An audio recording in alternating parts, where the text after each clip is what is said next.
Good morning, Spirit fam. It is Monday, August 2nd, and I missed you guys so much yesterday on the 1st. My 15-year-old daughter came home from being with family for the summer in Maine, and so I'm super excited that she's back, and we had a bunch of school shopping to get done before school starts here in a couple of days. So there's a couple things that I want to tell you guys before we get into today's reading. So, for starters, earlier last week, I was in the backyard and I have just such an incredibly active backyard. Like I said, I'm on the Gulf Coast of Mississippi, and where we live actually used to be a swamp. So, I literally have lizards crawling all over the house. We've got frogs everywhere. And then in my little garden area, there's like bees and there's birds everywhere, every kind of bird you can think of. I told you guys I have a red cardinal family that lives in my backyard. I have finches that actually made a home in one side of our attic. There's a blue jay that's been around, every kind of bird and every kind of butterfly. I've seen red, yellow, and orange, huge monarch butterflies. They're always in my backyard. It's so peaceful and so zen for me to become grounded, to just connect with the universe when I just go sit in my backyard. So last week I actually saw flying over me this huge black, I thought it was a moth. I told my husband, I think I just saw the biggest black moth ever. Well, the very next day, the same exact one comes and lands on the swing set right next to me, and I could see it perfectly, and it was a black butterfly. It had a little bit of white on it. It was definitely not a moth. Well, come to find out, a black butterfly is like extremely rare. And when I realized that, I found that out, I knew that it was a sign for me.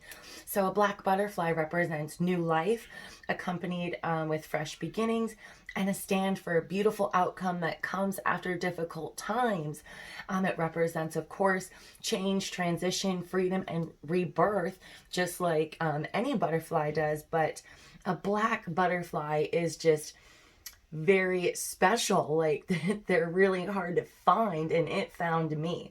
So aside from that, excuse me, yesterday morning, okay, so you know in your garage, like you still have a door that comes into your house. Well, in my garage, right in the corner of the door to come into the house, yesterday morning I found a dead bird in my closed garage, just like there off to the side. And it really impacted me. It had me like in tears and very emotional. And immediately I'm like, oh my God, a dead bird. Something bad's gonna happen. Like, I immediately saw it as an omen. And of course, you know, a dead bird obviously feels bad. I look it up and it can be a warning. It can mean death. There's a lot of meanings to it, but the ones that I'm choosing to go with are new beginnings and rebirth. A dead bird, literally, specifically at your front door, can mean rebirth. And it just blew my mind. And then I did a mediumship reading the other day for my neighbor across the street about his father. And I told him that his father's going to send him messages through a bluebird, specifically a bluebird. And then yesterday I'm talking to my neighbor, and my husband comes up to me and brings me this feather. This is a blue jay feather.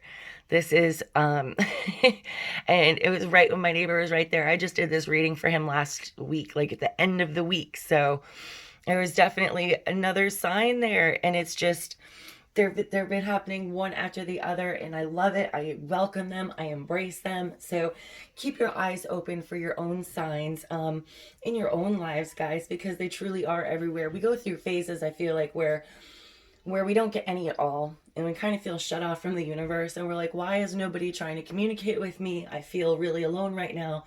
And then there's other times when we least expect them, where we actually get like so many synchronicities and signs after signs after signs.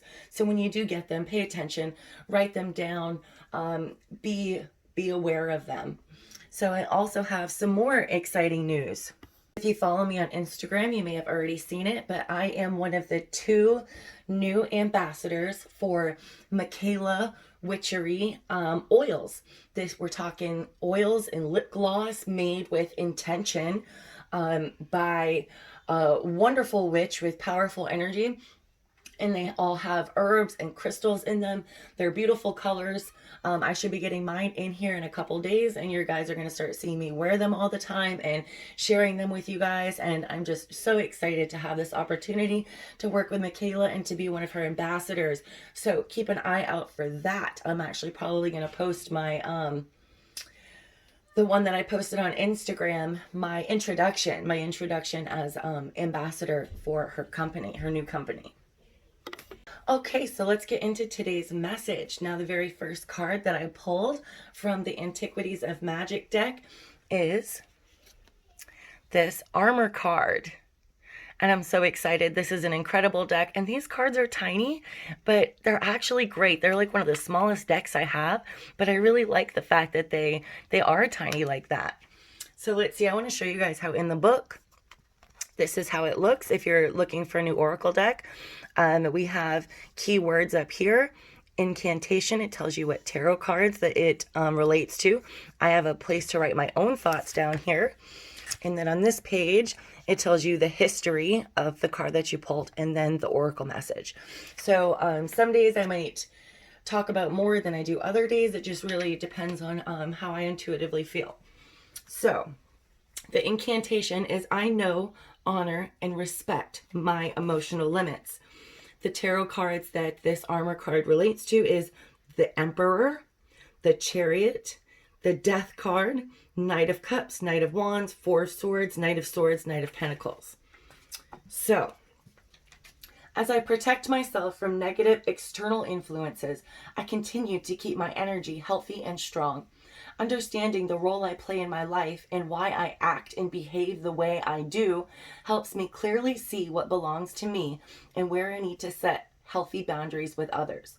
My will is to rise strong, be healthy, and spread love. I consciously choose to surround myself with others who are on the same path. Acceptance of someone as they are does not mean I allow them to do as they please. It means I confidently show them how I desire to be treated, and I allow them some grace to follow through with their actions in alignment with love. This creates a transparent boundary or armor of protection that benefits everyone involved. Respecting and understanding my own needs and verbalizing them responsibly allows me to set boundaries with others when they cross my emotional limits. I trust my choices and my voice. I have a choice to walk away from someone who does not see my light but instead uses my light for their gain, sense of power, or blame. I am my own personal guardian. I know how I feel. I honor my feelings. It is not my job to make someone rise, as I can never make anyone do anything. But I can choose to walk away, change my perspective, nourish myself with love, and prepare for a new outcome. I am strong and I am worthy. And what I love so much about this, guys, is with my moon in Scorpio and then my sun in the 12th house, I have a very difficult time expressing myself, believe it or not. So now these days I kind of go above and beyond with it because I've spent years of my life trying to express myself in a way that does not make the people around me or that I'm trying to communicate with defensive. Because when you approach somebody in an attacking way and you get them defensive, you're not getting them to listen, which kind of defeats the whole purpose. Because when I express my feelings, I'm not trying to start arguments or start fights. I'm just trying to be heard. I want to be understood. And I know a lot of people feel that way. They feel misunderstood. And if you do, I love this armor message because it's telling you how to protect yourself, how to honor your feelings, how to express yourself in a healthy way where other people can better understand you. So I think this is really important to know how you want to be treated and to set healthy boundaries with others so you can be treated in the way that you need. We're all different. And we're not mind readers, psychic or not, we're not mind readers. So we need to be able to understand where we're coming from. And in order to do this, we have to be able to express ourselves, our emotions, our thoughts, and our feelings in a way that does not cause the other person to feel attacked. And especially if emotions are high, that might be hard. So know when it's time to take a step back to really collect yourself. Like I remember when my husband and I first met, It didn't take much to set me off in these days. And as soon as I would get upset, I would lash out and let it out. And then I started realizing more and more that it was silly. I'm not really upset. And what I'm upset about is probably actually I just got triggered by something that happened to me 10 years ago, and now I'm taking it out on him. So I've learned to just kind of keep to myself until I can properly express it in a way where I'm not overly my energy isn't like attacking. And so we'd be like quietly in the car, and he'd be like, what's upset, what's wrong? And I know you're upset. And I'm like, I don't want to talk about it right now. And it's not like I was closed off, like giving him the silent treatment, but I would literally express myself to him and say, I'm not ready to talk about it yet, because I'm trying to figure out if I'm really upset about something in this moment, or if it's something from in the past, something else that has triggered me now, and I have to find a way to express myself in a healthy way so I'm heard and understood. But in order to do that, we have to understand ourselves. So wow, right? There's a lot to it. And I think what's great is that this message really talks about honoring your feelings and knowing how you feel. And then we have, I honor how I want to feel. And guys, I did not look through every card of the deck to find one that matched. I don't do that. I don't have time for that. This is literally how Spirit wanted it to come out, this message as a whole today. So I love this for us all so much. So today, honor how you feel, honor how you want to feel. Not if your feelings are real, but where are they coming from? Where do they stem from? Are they really from something that upsets you in this moment with this person? Or has this person or this moment triggered something else that is coming up? And you have to find a way to understand it yourself before you can express it in a way where you can be understood and it's not coming out as a personal attack. All right, guys, so I hope you have a super awesome Tuesday. Or is it Tuesday? It's Monday. I feel like it's Tuesday because I missed yesterday. I started off by saying it's Tuesday. It's not Tuesday, guys. It's Monday, August 2nd. Wow, I got to figure out, I got to get my schedule set here. So I hope you all have a great day. Love, light, and blessings, and I'll be back tomorrow. Bye.